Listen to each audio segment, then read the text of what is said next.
Hola hermanos, buenos días, que el Señor les bendiga. Eh, Frío invierno el que estamos teniendo. Ojalá, dicen que la próxima semana vamos a tener nuevamente algo de agüita. Pero mientras tanto hay que cuidarse mucho.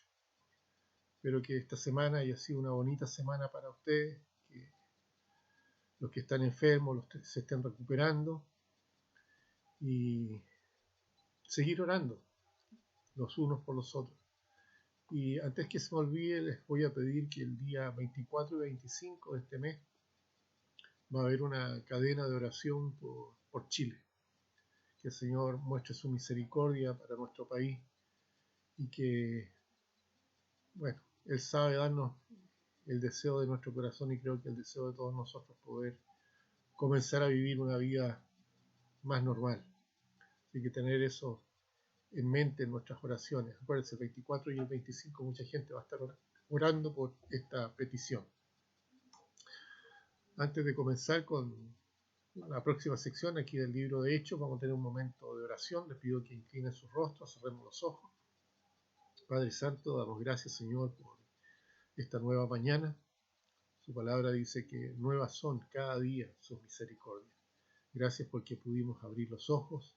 Gracias porque podemos reunirnos de esta manera.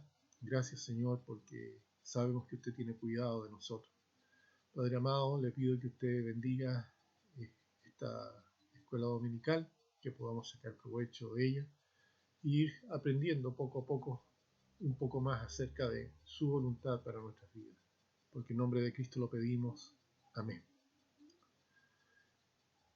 ¿Se acuerdan que la semana pasada les hablaba de que una de las características de Pablo era que él no solamente compartía el Evangelio, comenzaba nuevas obras, sino que dejaba esas nuevas obras con la mente siempre puesta en volverlos a visitar para confirmarlos, para ayudarlos, para administrar aquellas obras que él había comenzado. Hoy día vamos a ver en su regreso su pasada por Filipos. Filipos era una de las provincias principales de Macedonia. Y esto presentó a Pablo un desafío bien grande porque ustedes saben que cada vez que Pablo llegaba a un lugar, lo primero que hacía era dirigirse a la sinagoga. En la sinagoga enseñaba, en la sinagoga establecía lazos con los judíos de aquellas regiones, pero ya en varias oportunidades ha llegado a lugares donde no hay sinagoga. Ahora, una de las razones para que hubiera una sinagoga era porque había una determinada cantidad de familias que iban a conformar esta especie de escuela, ¿ya? Que desde la época del cautiverio babilónico se empezó a trabajar así porque no tenían el templo, entonces se juntaban en escuelas y estas eran las sinagogas. Pero cuando no había suficiente, no podían erigir un edificio para juntarse, así que en el caso de Filipo no había ninguna sinagoga. Pero Pablo siempre buscaba el lugar donde se reunían los judíos. Y generalmente los judíos, los pocos que habían, se reunían en las afueras de la ciudad, siempre buscando algún arroyo, alguna corriente de agua, para que de esa manera ellos pudieran cumplir con los ritos de purificación que ellos practicaban. Ahora, el, en el caso de su llegada a Filipo, él hace lo mismo y buscando por las afueras de la ciudad, se encuentra con un grupo de hermanas que se reunían a las orillas de un arroyo, principalmente para la oración. Ahora, Lidia era una de esas mujeres que se reunían allí, y Lidia tenía una característica que era una mujer gentil, pero temerosa de Dios, es decir, ella creía en Dios, creía en las Escrituras, además de que ella era una mujer de negocio. Ustedes pueden leer ahí en Hechos 16, del 14 al 15, cómo se habla acerca de Lidia y cómo ella, digamos, motivada por Dios, abrió el corazón al creer el mensaje que Pablo traía a la ciudad. Y no solamente creyó en el mensaje de Pablo, sino que ella también fue bautizada.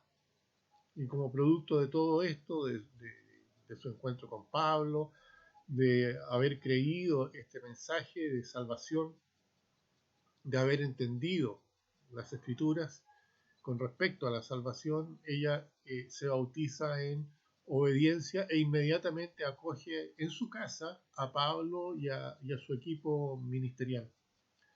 En Hechos 16, versículo 16, se nos dice que Pablo siguió frecuentando aquella reunión de oración y me imagino que no solamente iba de oidor, sino que compartía y respondía algunas de las preguntas que las hermanas que podían tener en aquel lugar. Mientras realizaba esto, comenzó a seguirlo, dice la Biblia, una mujer, gritando, ¿ya? Estos hombres son siervos del Dios Altísimo que os anuncian el camino de la salvación. El versículo 17 nos cuenta acerca de esto que sucedió, que seguramente tiene que haber impactado a Pablo, a los que estaban con él y también a la gente que se congregaba en esa reunión de oración. Y aunque lo que decía esta mujer era cierto, Pablo lo ve y lo advierte, y yo creo que el Espíritu Santo se lo dice a él, que era una estrategia de Satanás. ¿En qué sentido? Desacreditar el mensaje que se estaba entregando, mezclándolo con la adivinación, porque ella era una agorera, una adivina. Entonces estaba tratando de mezclar lo que Pablo estaba haciendo por inspiración del Espíritu Santo con la adivinación, de esa manera desacreditando la pureza del mensaje. Esto siguió por varios días, dice la Biblia, que esta mujer importunaba a los apóstoles. Ustedes pueden verlo ahí en el versículo 18 del libro de Hechos. Y finalmente Pablo confronta a este espíritu y lo echa fuera de la muchacha. Esto produjo una reacción. Satanás siempre reacciona cuando se actúa en contra de él. Siempre se reacciona cuando la palabra de Dios es manifestada. Y por supuesto, esta mujer le daba ganancias a sus amos. Y debido a que el espíritu salió de ella, ya no podía realizar la misma labor que antes hacía, entonces los amos se vieron perjudicados por lo que había sucedido y acusan a Pablo ante la justicia, ante los magistrados, diciendo, estos hombres, siendo judíos, alborotan a nuestra ciudad. No solamente alborotan, sino que enseñan costumbres que no nos es lícito recibir ni hacer, porque somos romanos. Ustedes pueden ver lo que sucede ahí en los versículos 20 al 21. Ahora, la justicia en ese mundo greco-romano era muy parecida a la justicia en el día de hoy. Cuando se pone a la justicia con los ojos cerrados, diciendo que la justicia es ciega con una balanza en la mano, realmente de repente se pone ciega. Porque la justicia muchas veces sirve más al dinero, a la reputación, al estatus de los abogados litigantes, de la gente que entra en esto, en lugar de servir a la verdad. Y esto fue lo que sucedió con la acusación que se hizo en contra de Pablo y de Silas. No nos olviden que Pablo y Silas no eran ciudadanos de ahí de Macedonia, ni siquiera de Filipo.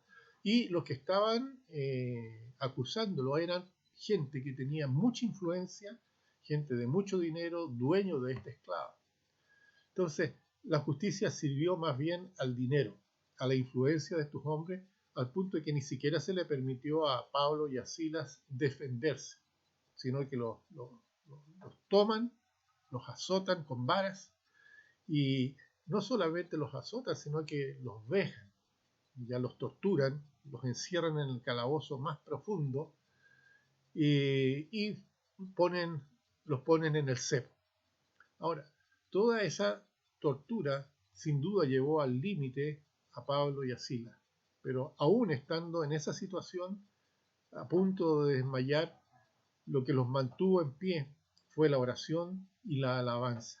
En esos momentos más terribles fueron los momentos en que ellos más cerca, más tomados del Señor estaban. En lugar de reclamar a Dios por la situación por la que estaban pasando, en lugar de reclamar a Dios diciendo, bueno, nosotros somos siervos tuyos, mira lo que nos está ocurriendo, ellos alababan al Señor, ellos oraban al Señor, ellos invocaban el nombre del Señor. Sin duda, mucha gente estaba escuchando lo que ellos estaban haciendo.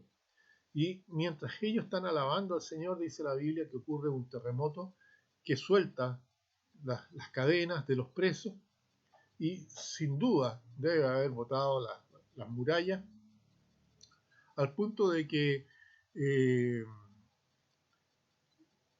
quien estaba a cargo de ellos no tiene otra posibilidad de pensar que todos los presos habían arrancado. Ahora, en ese momento, este hombre, el carcelero, sabiendo lo que le esperaba, porque se le escaparon los presos, decide suicidarse. Y estando en eso, cuando escucha la voz de Pablo diciendo que no se haga daño, que estaban todos ahí, que nadie había escapado. Fue tanta la conmoción que esto produjo en el carcelero, que habiendo escuchado seguramente a Pablo y a Silas alabar al Señor, habiendo escuchado lo que ellos hablaban con respecto al Evangelio, se acercó a ellos para preguntarle, bueno, señores, ¿qué debo hacer para ser salvo? Eso aparece ahí en Hechos 16:30. Yo estoy seguro que ni Pablo ni Silas eran personas que se quedaban callados con respecto a la posibilidad de compartir a Cristo. Y estando en la cárcel, sabiendo que otros los escuchaban, tienen que haber a viva voz haber presentado también el Evangelio, por algo que el carcelero no solamente está pensando en su salud física, en su salvación física, sino que está pensando también en su salvación espiritual. ¿Y cuál fue la respuesta de Pablo y de Silas? Le dijeron, cree en el Señor Jesucristo y serás salvo tú y tu casa. Sin duda, Pablo y Silas aprovecharon para hablarle de su situación espiritual al carcelero, ahí como le decía en Hechos 16:31.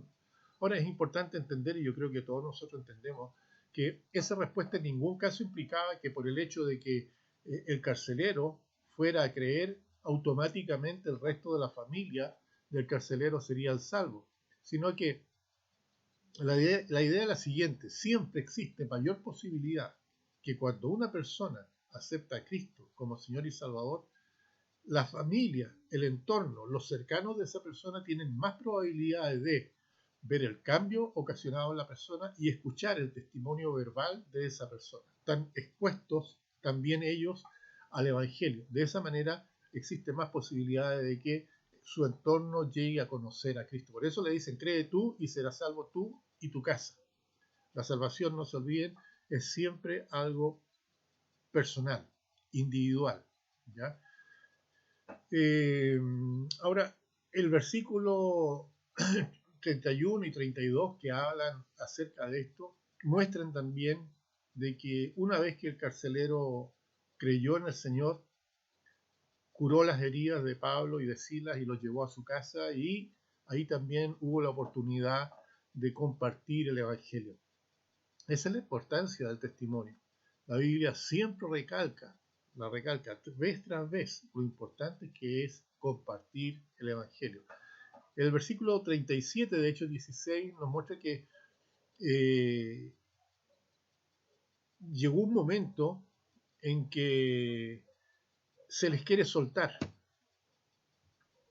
Ahora,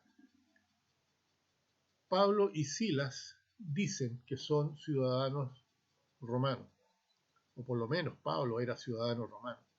Y eso produjo ante los magistrados, digamos, un desconcierto, porque habían actuado en contra de un ciudadano romano, y eso era grave, porque los ciudadanos romanos tenían sus derechos. Ahora, ¿por qué Pablo no habló antes de que él era un ciudadano romano, antes de que los azotaran, antes de que los maltrataran y que los echaran a ese calabozo? Sin duda porque él no quería ser tratado como el resto de los nuevos creyentes en aquel lugar. ¿Ya? Estaba dispuesto Pablo a sufrir cualquier humillación a fin de no poner ningún tropiezo a la extensión del Evangelio. Esa también es una enseñanza para nosotros. Por sobre todas las cosas, nosotros tenemos que comportarnos como hijos de Dios. ¿Ya? Como es digno del Evangelio, dice la palabra. De modo que en todas nuestras actitudes no en ningún caso seamos piedra de tropiezo para otros. Que nadie pueda decir, mira, estos cristianos cómo actúan. ¿Ya? Por un lado decimos que somos hijos de Dios y por otro lado actuamos en contra de la palabra de Dios. Y eso es lo que se puede ver hoy en día en la sociedad. Muchos dicen que son cristianos, pero sus hechos, el Señor dijo, por sus hechos los van a conocer. Yo he visto narcotraficantes ya implorar por sus amigos que se van al cielo, que fueron muertos en un ajuste de cuentas. Y eso no es ser cristiano, no es ser cristiano. Yo estoy totalmente convencido de que estamos ya viviendo en un mundo que está bajo la influencia del espíritu del anticristo. Si bien es cierto, no se ha manifestado este inicuo, ¿ya? No se ha manifestado personalmente el anticristo, ya está en acción este ministerio, ya está en acción esta filosofía del anticristo. Todo lo que el mundo está haciendo está en contra de Cristo. Ustedes pueden ver cómo las propagandas en la televisión hacen énfasis en cosas que van totalmente reñidas con la Biblia. Se presentan programas de narcotraficantes como elevándolos a una situación de ejemplo para el resto. En el fondo, no todo el que dice Señor, Señor, dice la Biblia, va a estar en el cielo. Por eso que es tan importante que los que realmente son cristianos muestren por su vida, por su testimonio, ¿ya? Que hay un cambio en sus vidas, que las cosas viejas pasaron, que todas fueron hechas nuevas, que estamos tratando de seguir el ejemplo de Cristo, no de palabras solamente, sino que con nuestro modo de pensar, nuestro modo de actuar, nuestro modo de relacionarnos con las demás personas. Pablo, a pesar de haber sido Saulo, con todo lo que eso significaba antes, a pesar de que tenía un testimonio horrible frente a los cristianos primitivos, una vez que él se convirtió a Cristo fue una persona distinta, totalmente distinta. Y todo lo que para él tuvo importancia en el pasado, frente al hecho de ser llamado por Cristo, frente al hecho de haber reconocido a Cristo, frente al hecho de tener a Cristo como su Señor, él estimó todas las cosas como basura. Entonces su vida cambió y su ejemplo fue totalmente otro. Aquí vemos un pequeño detalle. Él tenía todas las posibilidades de haber sido tratado de manera distinta, pero cayó para no poner obstáculos al Evangelio. ¿Ya? Entonces, que sea un ejemplo para nosotros. La próxima semana vamos a estar viendo otros eventos, ya no en Filipos, sino que en otra ciudad que es Tesalónica. ¿Ya? Que el Señor les bendiga, ha sido un gusto compartir estos momentos con ustedes, que tengan un bonito domingo, que el Señor los bendiga, los cuide, los guarde y que mantenga su buena salud. El Señor los bendiga. Vamos a terminar con un momento de oración. Padre Santo, damos gracias por este momento. Le ruego, Señor, que esta lección haya sido de beneficio para cada uno de nosotros y que sigamos, Señor, cerca suyo, sin apartarnos, sabiendo que en usted solamente tenemos la respuesta y el consuelo para cualquier situación. Lo agradecemos todo en el nombre de Cristo. Amén. Hermanos, que el Señor los bendiga